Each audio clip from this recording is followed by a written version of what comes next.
Hello YouTube family, Radhe Radhe, Har Har Mahadev, नमः शिवाय, राधे राधे, जय माता दी।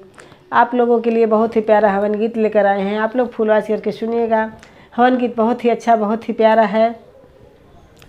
और अगर हमारा हवन गीत आप लोगों को अच्छा लगे तो लाइक, सब्सक्राइब, शेयर, कमेंट भी करिएगा आप लोग। और एक छोटा सा कमेंट ज़रूर मुझे दीजिएगा।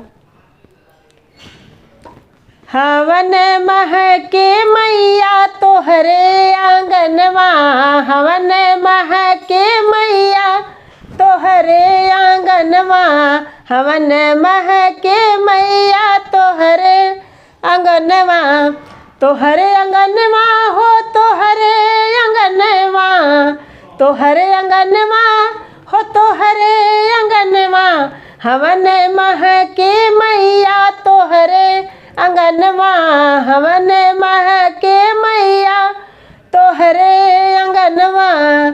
अंगन के बीच मैया निबिया के पेड़वा, अंगन के बीच मैया निबिया के पेड़वा, अंगन के बीच मैया निबिया के पेड़वा, निबिया के पेड़वा हो निबिया के पेड़वा, पवन ढुर के मैया तोहरे अंगनवा, पवन ढुर के मैया तोहरे अंगनवा, पवन ढुर के मैया तोहरे अंगनवा, हवन महके मैया तोहरे अंगनवा, हवन महके मैया तोहरे अंगनवा, तोहरे अंगनवा हो तोहरे अंगनवा, तोहरे अंगनवा हो तोहरे अंगनवा, हवन महके मैया तोहरे अंगनवा, हवन महके मैया तोहरे अंगनवा।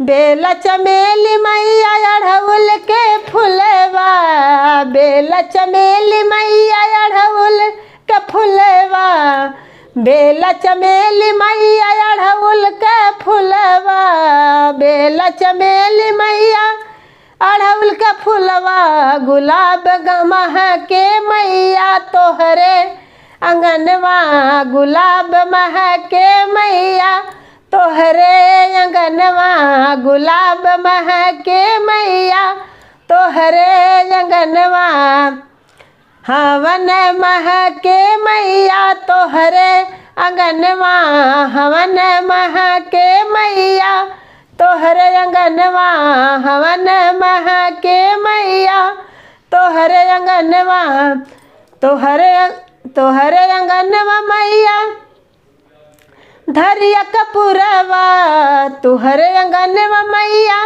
धरिया कपूरवा, तोहरे अंगनवा मैया धूप अगरबत्तिया, तुहरे अंगनवा मैया धूप अगरबत्तिया, कपूर महके मैया तोहरे अंगनवा, कपूर महके मैया तोहरे अंगनवा, हवन महके मैया तोहरे अंगनवा, हवन महके मैया तोहरे अंगनवा, तोहरे अंगनवा हो तोहरे अंगनवा, तोहरे अंगनवा हो तोहरे अंगनवा, हवन महके मैया तोहरे अंगनवा, हवन महके मैया तोहरे अंगनवा, हवन महके मैया तोहरे अंगनवा।